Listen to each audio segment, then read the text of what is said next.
Highways న్యాయం చేస్తా మా ఇంటికి రా అని ఒక పోలీస్ కానిస్టేబుల్ చెప్పగానే 31 సంవత్సరాల యువతి అతని ఇంటికి వెళ్ళింది. అతని పేరు సుధాకర్ రెడ్డి. మేడ్చల్ పోలీస్ స్టేషన్లో కానిస్టేబుల్గా ఉన్నాడు. లాస్ట్ ఇయర్ మార్చిన ఈమెకి ఎవరో డబ్బులు ఇవ్వాలి.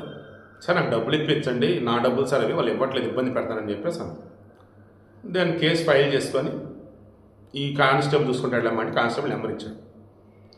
ఆమె మరుసటి రోజు కానిస్టేబుల్ ఫోన్ చేశాను.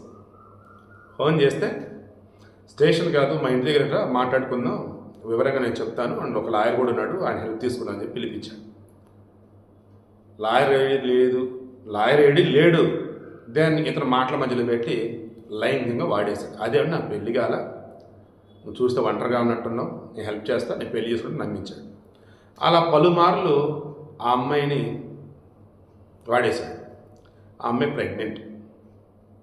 దెన్ అబార్షన్ చేయించాడు జూలైలో. ఆగస్టులో ఆమె ఫోన్ చేస్తే అతనికి వాళ్ళ ఆవిడ లిఫ్ట్ చేశాను. అంటే ఎవరు ఏంటంటే ఆయన భార్యనే మొత్తం చెప్తే, సో ఇన్నాళ్ళు ఇతను నాకు అబద్ధం చెప్పి నన్ను వాడుకున్నాడు అండ్ పెళ్లి చూడని చెప్పేసి అబార్షన్ కూడా చేయించాడు నాకు. ఇప్పుడు వాళ్ళ ఆవిడ ఫోన్ ఎత్తింది, ఏంటని చెప్పేసి అతను నిలదీసింది. దానికి అప్పటి నుంచి ఈమెను ఓ రకంగా వేధించడం కావచ్చు, చంపడం ట్రై చేయడం చేశాడంట. ఒకసారి ఇక ఇంటికి పిలిచి వాళ్ళ ఆవిడ ఇతను ఇంకో అతని ఫ్రెండ్ కలిసి ఆమె కొడతం కూడా చేశారంట. ఇంత జరుగుతూ ఉంటే మరి ఆమె ఎందుకు పై అధికారులు కంప్లైంట్ ఇవ్వలేదు ఏంటో నాకు అర్థం కావట్లేదు. బట్ పోలీసులు ఎలా ఉంటారంటే లోకల్గా ఉండేవాళ్ళు ఎస్ఐ సిఐలు అవతల ఉన్న వాళ్ళు స్ట్రాంగ్ క్యాండిడేట్లు కాదురా అంటే అవతలని బెదిరిస్తారు, లేదు అంటే ఏదో ఒకటి చేసి మేనేజ్ చేసి అక్కడ క్లోజ్ చేస్తారు. అలా ఇతనిని వేరే చోట ట్రాన్స్ఫర్ చేయించారంట. అయినా సరే ఈమెకి అతనికి మంచి ఇష్యూస్ నడుస్తున్నాడు మరలా ఏ ఒకటి. దాన్ని ఇంకా రీసెంట్గా చంపడానికి ట్రై చేశాడు అన్నట్టుగా సంథింగ్ ఒకటి ఎవిడెన్స్ తీసుకొని కమిషనరేట్కి వెళ్ళింది. దాన్ని క్రాస్ చెక్ చేసి ఇమీడియట్ అతను అరెస్ట్ చేయమని చెప్పారు. అండ్ వాళ్ళ ఆవిడ మీద వాళ్ళ ఫ్రెండ్ మీద కూడా కేసు నమోదైంది. ఎందుకంటే వాళ్ళు కూడా కలిసి కొట్టారండి.